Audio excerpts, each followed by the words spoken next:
आवाज़ की दुनिया के दोस्तों सब्सक्राइब करें, शेयर करें। आपका शुक्रिया गुजार होगा। तो चलिए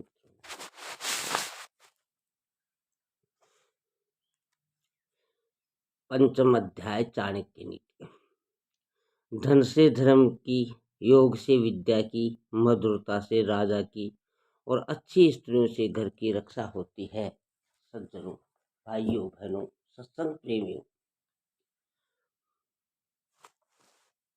हरे हरे। गुरु गणादिजातीनां वर्णानां ब्राह्मणो गुरु पतिरेव गुरु स्त्राणाम सर्वस्याभ्यागतो गुरु। ब्राह्मण, क्षत्रिय और वैश्य आदि दुजों के लिए अग्निहोत्र गुरु के समान आदरणीय है।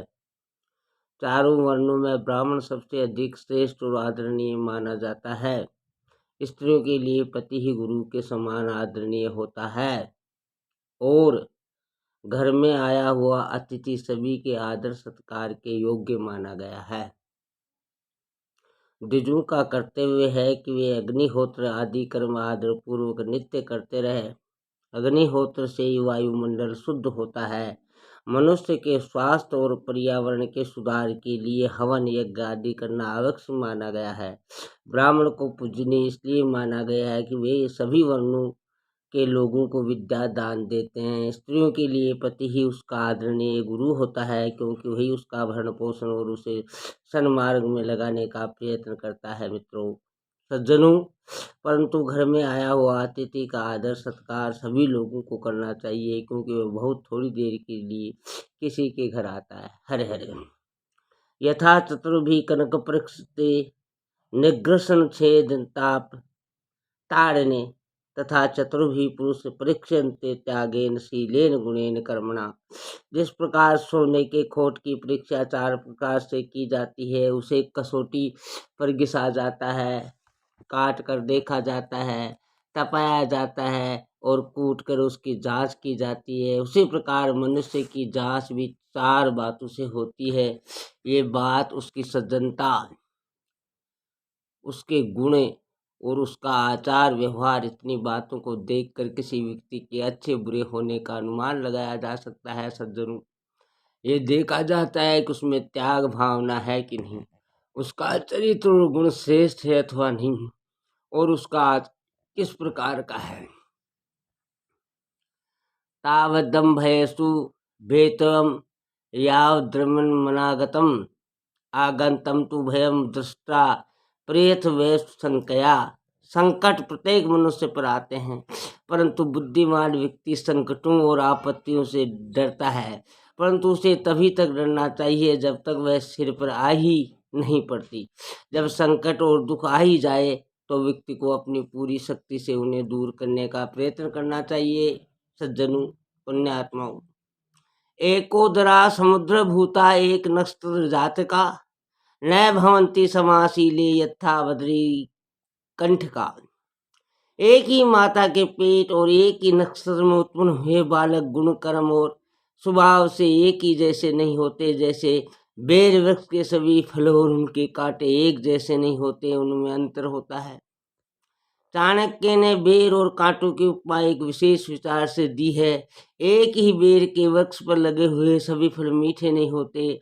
बेर वृक्ष पर कांटे भी होते हैं, परंतु वह कांटे भी एक जैसे कठोर नहीं होते। इसी प्रकार ये आवश्यक नहीं कि एक ही माता पिता के और एक ही नक्षत्र में पैदा होने वाले बच्चों के गुण कर्म और स्वभाव एक जैसे हो। ये प्राय देखा जाता है कि एक ही माता पिता के बच्चे विभिन्न स्वभाव के होते हैं, उनका भाग्य भी विभिन्न दिशाओं में कार्य करता है, उनकी रुचियां भी एक जैसी नहीं होती।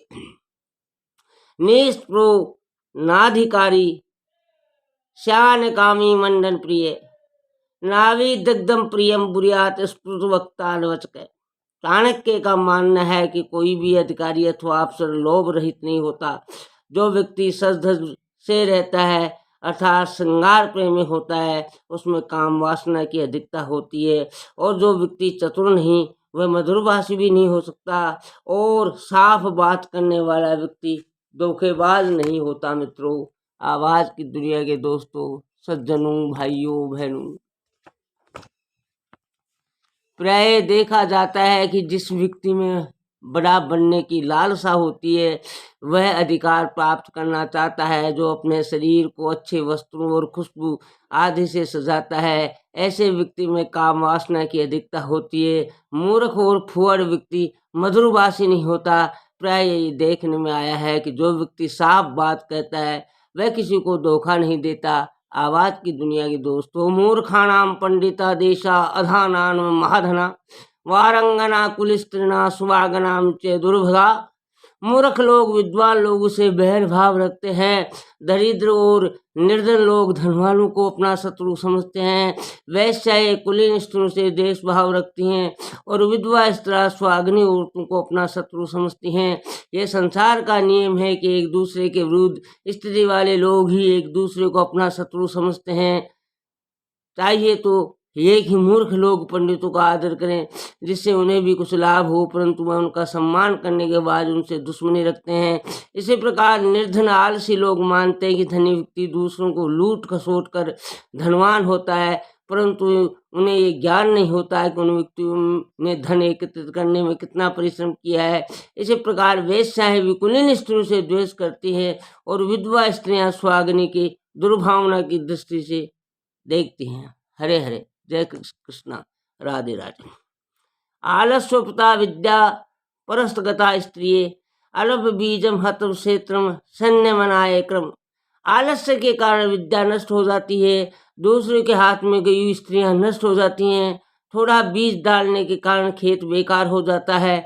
इसी प्रकार सेनापति के मारे जाने पर सेना समाप्त हो जाती है। दोस्तों, इसका भाव ये कि विद्या की प्राप्ति और उसकी वृद्धि के लिए व्यक्ति को आलस्य का त्याग कर देना चाहिए। आलसी आदमी किसी गुण को प्राप्त नहीं कर सकता। दूसरे के पास जाने वाली स्त्री का धर्म नष्ट हो जाता है, अर्थात किसी दूसरे के अधिकार में जाने पर स्त्री का सत्यत्व कायम नहीं रहता। यदि खेत में बीज बोते समय कंजूसी की जाएगी और बीज कम डाला जाएगा तो अच्छी फसल नहीं हो सकेगी। सेना का बल सेनापति से ही स्थिर हो रहता है और जब सेनापति ही मारा जाता है तो सेना का हार जाना स्वाभाविक ही है।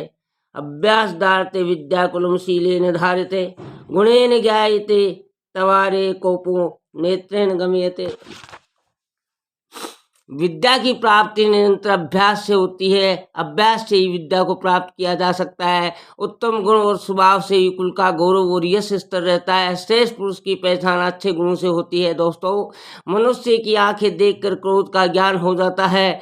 जिन व्यक्तियों को उत्तम विद्या प्राप्त करनी होती है वे निरंतर प्रयत्न करते रहते हैं। वे यदि बार बार अभ्यास न करें तो विद्या की प्राप्ति असंभव होती है। किसी कुल का स्तर होना, उसका यश फैलना, उसका प्रसिद्ध होना, उसको गौरव की दृष्टि से देखा जाना उसके उत्तम गुण कर्म और स्वभाव के कारण ही होता है। यदि गुण और कर्म और स्वभाव श्रेष्ठ नहीं होंगे तो कुल का गौरव नहीं हो सकता। इसी प्रकार श्रेष्ठ और आर्य व्यक्ति की पहचान उसके अच्छे गुणों के कारण होती है। किसी व्यक्ति के क्रोधी होने का ज्ञान उसकी आंखें देखकर हो जाता है, क्योंकि क्रोध के कारण व्यक्ति की आंखें लाल हो जाती है। जय हो लाडली के लाल की। सज्जनों, सब्सक्राइब फ्री है, मैथी कृपा करें, सब्सक्राइब करें, शेयर करें, लाइक करें। हरे हरे।